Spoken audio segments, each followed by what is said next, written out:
Generation Y and Generation Z are facing some financial challenges. Home prices and rent rates have increased faster than inflation since 1970. Wages have not increased to keep up pace, and so the fallout from all of this is that people are buying homes later and later in life.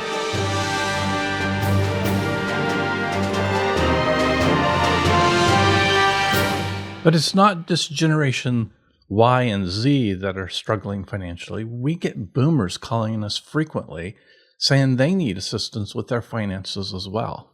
The good news is there are financial principles that will help you with your finances no matter what generation you're in. If we look back to the 1970s, home prices were about 3 times the average income. Today, home prices are about 7 times the average income. That's a big increase. So even though wages might have increased to somewhat keep pace with inflation, the home prices and rent rates have increased faster than that. Just for a quick example, in Oregon in 1970, the minimum wage was about $1.65 an hour. If you add that up, 8 hours a day, 5 days a week, let's say there's 4 weeks in a month and 12 months in a year, then you're making about almost $3,200 a year. If we expand that wage to today to keep up with inflation, then that would be about $14.08 an hour today. Minimum wage in Oregon is it ranges, depending on what area you're in, from about $14.05 an hour up to about $16.30. So that kept pace with inflation. But what about home prices? Well, having grown up in Oregon, and that's why we picked Oregon for this example, is my parents in 1970 bought a home, a 4-bedroom brand new home, for $17,000. It was about 3.7% of what my dad's wages were at that time.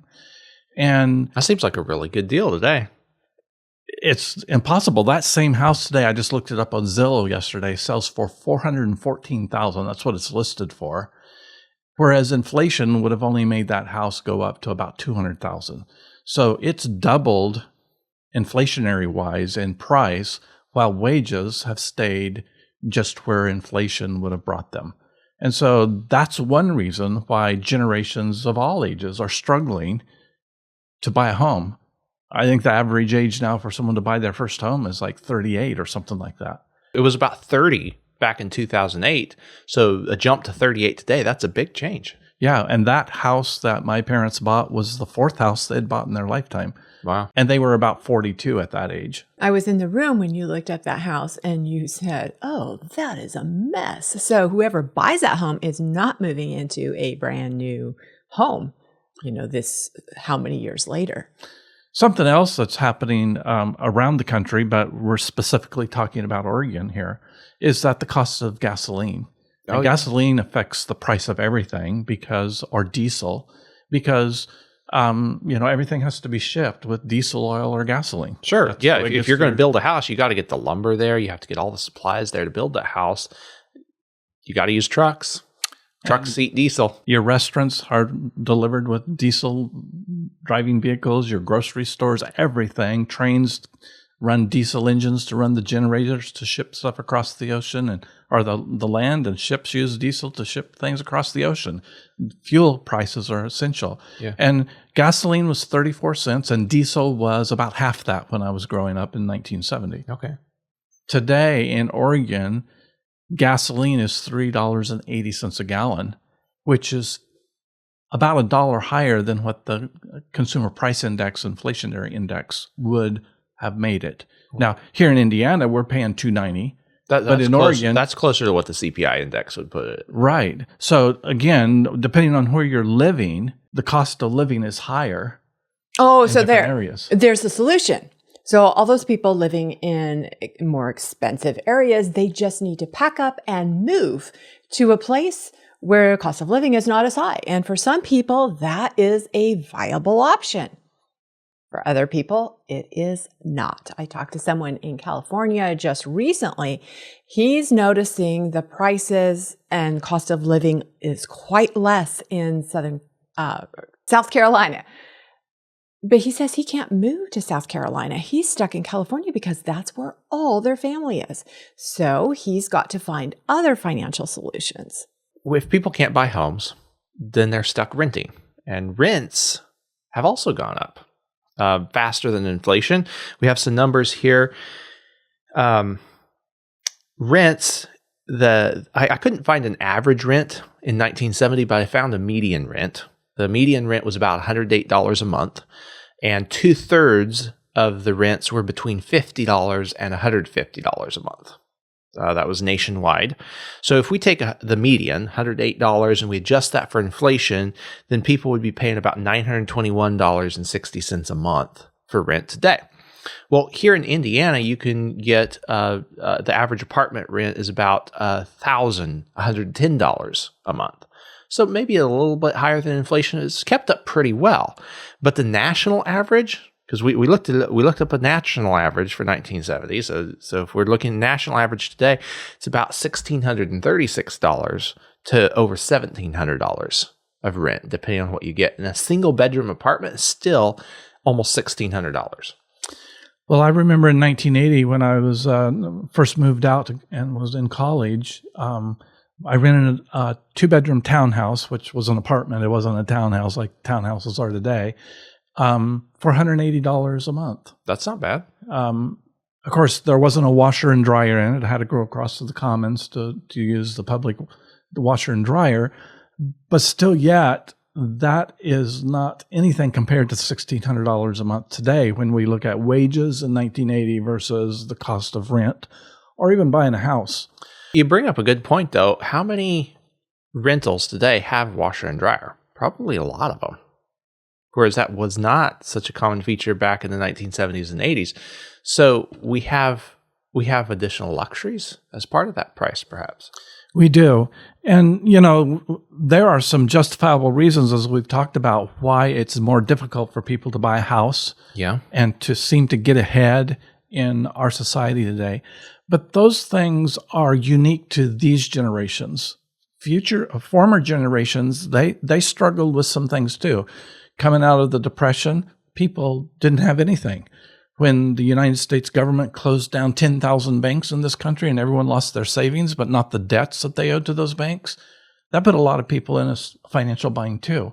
So every generation has its own unique problem to deal with. This generation right now is dealing with the inflation that was caused by the consumer credit boom that happened.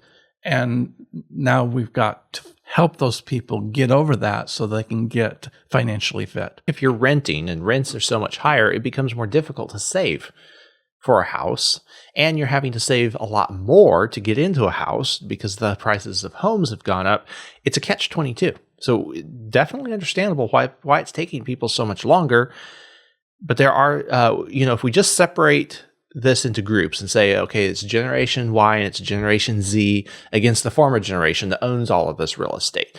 Well, now you've separated people into groups, and it's easy to start dividing and demonizing certain groups when you've overgeneralized the question.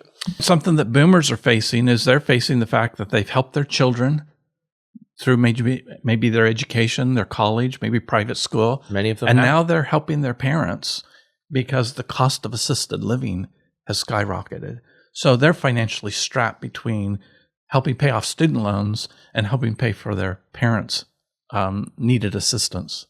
The newest generations are facing student loans that former generations never faced. Huge student loans with the idea that they're going to get a better paying job, which doesn't necessarily come to reality. And so they have these huge college loan debts.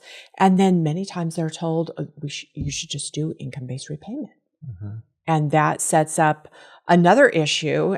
Me as a mom, I hate to think of income-based repayment because now suddenly you want to keep your income low. You want to be an underachiever, not do all that you can so you don't have to pay as much and then hopefully get it forgiven.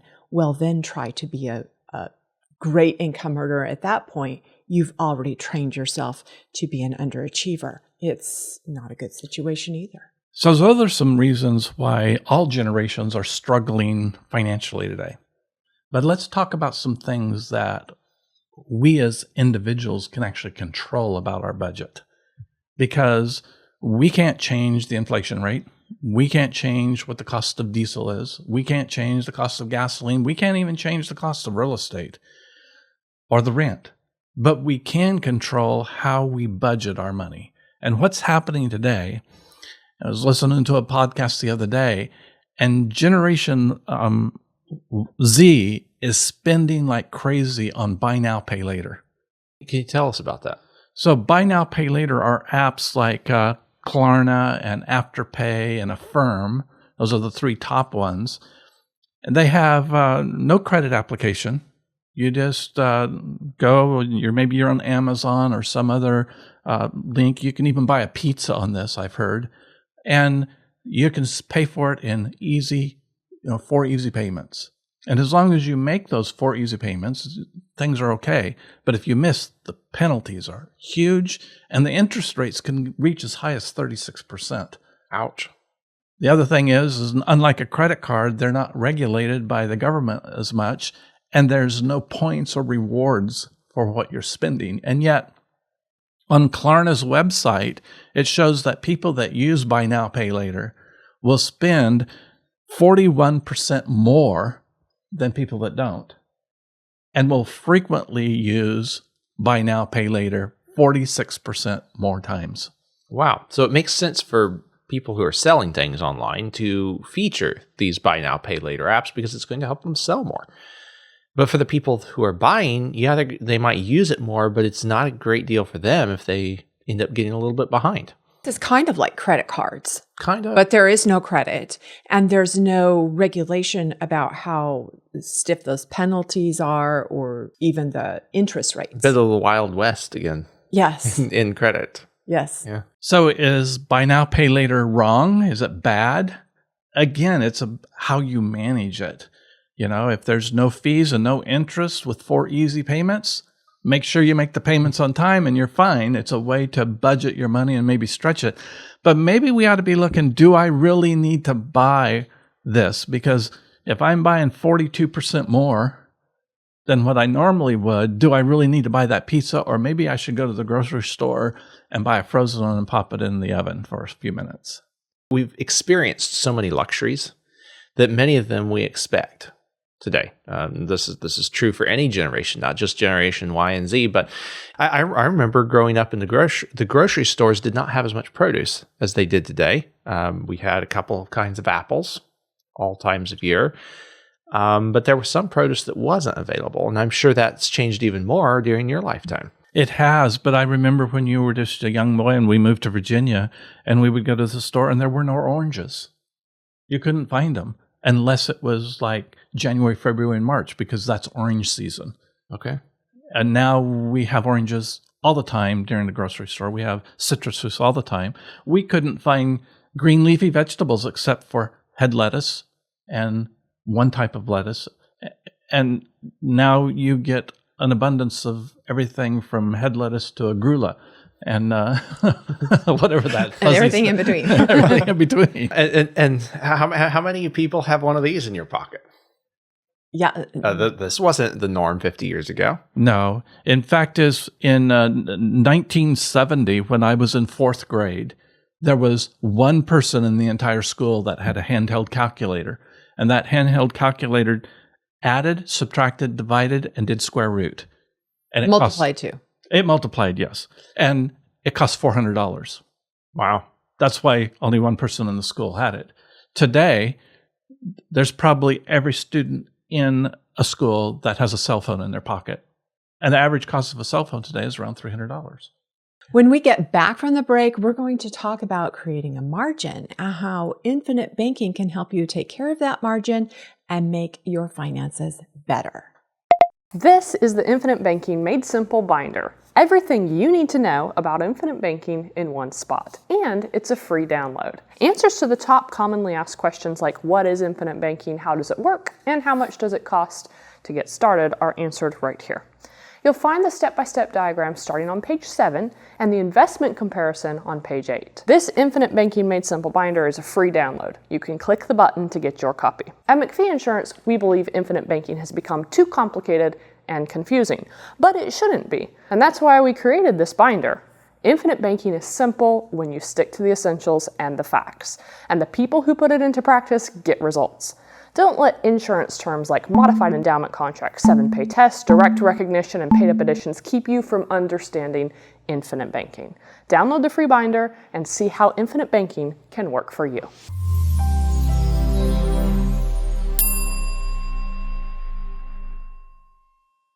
I was recently reading a book where the author was talking about margins, and there are margins in a book on either side of the word. That's the white space. And he was talking about how awful it would be if the book was printed in a way that there were words from one side of the page to the other. Can you imagine trying to read the book, looking in the, the very center, trying to pull it apart to read those your fingers words? as you hold it open to read the words behind those. Yes, and clear to the end, and then, trying to find your next place in line. It would be I could just hear one of our former neighbors saying, "No relief." Yeah. So he was talking about how important it is to have margins in a book that you're reading. And he also talked about nature having a margin. So when a bird hatches their eggs, maybe there's 12 birds, but some of them go to the cats, some to the weasels, the foxes, maybe one gets sick. All kinds of trees get planted. I know we have trees out in our woods, and every once in a while you pull something out of the garden beds and it's the start of another tree. Well, you don't want a tree there, but trees are going to be put everywhere. Not all the trees make it to maturity. There is a margin of how many trees are going to be fruitful and grow to maturity. With our time, we want margin. If we work from the time we get up to the time we go to bed, and our work takes up our whole day, we feel like slaves. But give us a little bit of free time, and now we have a margin, and we feel good about ourselves. We're able to do some of what we want. The same thing can happen with our finances. If we are spending every dime that comes in, we feel like a slave. We don't have anything left over. That's miserable. Or maybe it's worse. Maybe everything and more is going to creditors. Then we are really a slave. But if we pay off everything we owe and we have money jingling in our pocket, then we can be walking around like a prince. And that's what is talked about in Richest Man in Babylon. George Clason, who wrote that book, also talks about that. That's why we talk with people saying you've got to save something of everything you make. 10% is a great place to start. Sometimes some people can't do quite that much. Sometimes it can be more, but you've got to create a margin so that you have greater control over your finances. And creating that margin in each generation has its own unique qualities. For the people that survived the Great Depression, they had to do certain things to get back on top of their financial picture, because when those 10,000 banks closed, they lost all their money, but they didn't lose their debt. Yeah. Many of those people became enslaved to the new owners of the land they used to farm. Your grandmother had something to say about every generation having their own set of challenges. What did she say? Yeah, my mother's mom used to say everybody has their own row to hoe. And that was real practical to her, because my grandfather used to go out during the drought and hoe his row of corn to get the moisture out of the air, to cultivate it so that they would have food to eat for the family. My grandma herself had her own row to pick as a child, because she picked cotton, and had her fingers all bloody from the pokes on the cotton, because that was the only way they could put food on the table for their family. So every generation has its own row to hoe. And this generation, Y and Z, they have a different row to hoe. But even though it's unique, it's not something that someone else hasn't overcome before. And if we think back, you think some of the challenges that people face through wars, even if there wasn't a war going on, they had regional raids happening between all the petty nobles. You go back to the Dark Ages, you look at the life expectancy. It was terrible. You had people that were basically enslaved on the land that they worked for most of their lives. And in comparison to today, people live like princes. like kings and queens. And we don't have those type of challenges, but we have other types of challenges. So we're financial challenges where we're trying to get further ahead of even where we find ourselves today. But even just going back to the founding of the United States, in 1776, when they signed the Declaration of Independence, the average lifespan was 35 years. Benjamin Franklin, living into his 80s, was considered quite an old man. But today, somebody dies in their 50s or 60s, and we consider it a tragedy. Just going back to the founding fathers, you think that Washington crossing the Delaware and most of his troops not having even boots in the snow during that time. In fact, as they said, the way you track them was watching the bloody footprints in the snow. Our Army doesn't go, and our Marines don't go into battle without shoes today. So every generation has its own road to hoe, and yes, these seem to be unique situations for Gen Y and Gen Z, but they can conquer it because otherwise they'd have been born in a different generation. One of the challenges that the boomer generation faces when they contact us is that they've been told to buy term insurance all their life. Now their term insurance is starting to run out, and they're finding it's much more expensive to get the insurance that they still want for their family. And in many cases, they still need it because of because they haven't been able to save as much as they had hoped over their lifetime. That's a tragedy that's facing the boomer generation. I was talking to someone in their 50s, so not quite a boomer generation. Maybe he was in his 60s, but he was saying, I wish I had known about whole life insurance when I was younger, because I did. I just bought the term insurance and I didn't die. So all that money was just wasted. There's no value for it. Where with the whole life insurance, there would be value. There would have been value all along that he could have used without dying. And now when he's older, he would still have all that value there that he could continue using while he's living. And then there would be something to pass to the next generation as well. That's the beauty of the infinite banking concept. It allows us to save money for the future, also to get a death benefit. Yeah, it's not going to be, if you're just starting out with a whole life policy, the death benefit's probably not going to be as high as what you could get in term insurance. But it will be higher when the term insurance goes away than if you had just bought term and now the term's going away and you have no death benefit. Now you'll still have the whole life insurance death benefit even if you don't buy more term insurance. If you are still able to buy term insurance and you still want additional coverage, you could still get it, but you don't have to get as much, because now you still have the whole life insurance death benefit. Ooh. It's wonderful. And well, with term insurance, you're thinking about, okay, if I die, I've got to help the next people who are still living here. Oh, certainly. There's a good place for term insurance. Yeah. With whole life insurance, we're not just thinking of just the death benefit. We're thinking of, this is a financial tool that I can use while I'm living. And if I live a very long time, that's wonderful. I can use it all during that time, but then there's going to be a legacy left over that can help that next generation. So it's almost like they're two different tools. Yes. One just for a high death benefit when you're young, and one that you can use all through your life and will be there. So Michelle and John, as you're talking here, I'm hearing Nathan Steinbach tell me when I was 25 years old, Tom, you need to buy whole life insurance. And I arrogantly said, I'm going to buy term and invest the difference, because that's what my parents were taught as boomers. But Nathan was from the silent generation. He was 77 at that time. And he knew, and he told me this. He says, you will regret your decision when you're 65. Well, fortunately, I came across Nelson Nash's book and regretted it by the time I was 45, so that I could still buy whole life insurance at a reasonable cost. But I was talking to a couple the other day that are 75 and 77 years old, and she's saying, he's got to get some insurance, some life insurance. Well, guess what? He can never buy the insurance he needs and make it cost effective at his age and his health, because the time has passed for him to buy whole life insurance on his life. If that couple had accumulated some extra funds that they could buy single premium whole life, that would have still been an option for him.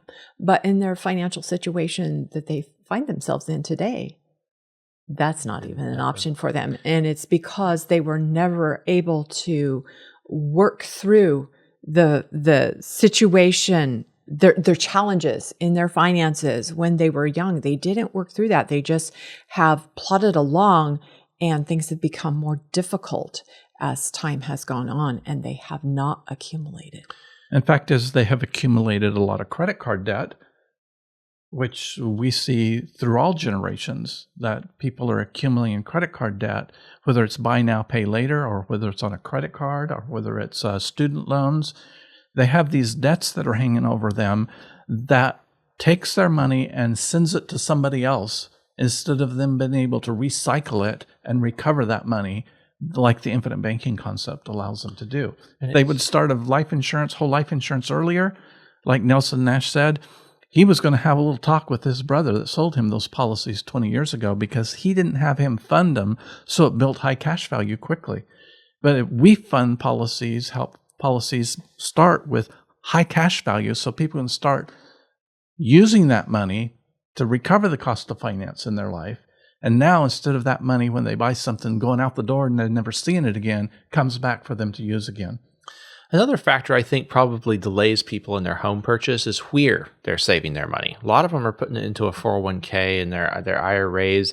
That's not money that you can get to very easily for a home purchase. Yeah, you can get like $10,000 a one-time withdrawal from an IRA for a first-time home buyer. So you can get to part of it. But what about all that money that you're putting away for future retirement? With infinite banking, the beauty of it is you can put that money away. You can use it for your down payment. We've had a lot of clients do that. Yes. Use it for their down payment. But then you also get to repay that, and it's there for the future too. It can be there for your retirement. It can be there for other expenses throughout your lifetime. That's a flexibility with infinite banking that I don't know of with any other financial tool. How can you do both with that and still have the money later down the road? So in that case, a lot of times people don't plan far enough ahead. Mm-hmm. But in that case, you're planning so far ahead, you're not taking care of all the little steps in between. Well, there is a problem. In 1990, middle-class people controlled and owned 37% of all the wealth that's in America. As of 2025, that number has been reduced to 8%. It's because where are people keeping their money, John, just like you said? If they've kept their money in whole life insurance and could use that money, leverage it to recover the money they're spending, they'd still control a whole lot more of it. That's something we can do on an individual basis. And that's what we get excited about at McPhee Insurance, helping people to recover and control more of the wealth that they generate during their life. Every generation faces unique challenges that look different than the challenges that previous generation faced. But when we take a closer look, the path to some of the solutions looks very similar. King Solomon wrote in the book of Ecclesiastes that it's a good thing to enjoy the wealth the Lord provides and the health he gives you to enjoy it. Join us next week when we talk about what real estate investors are saying is happening in the real estate market, right here on Wealth.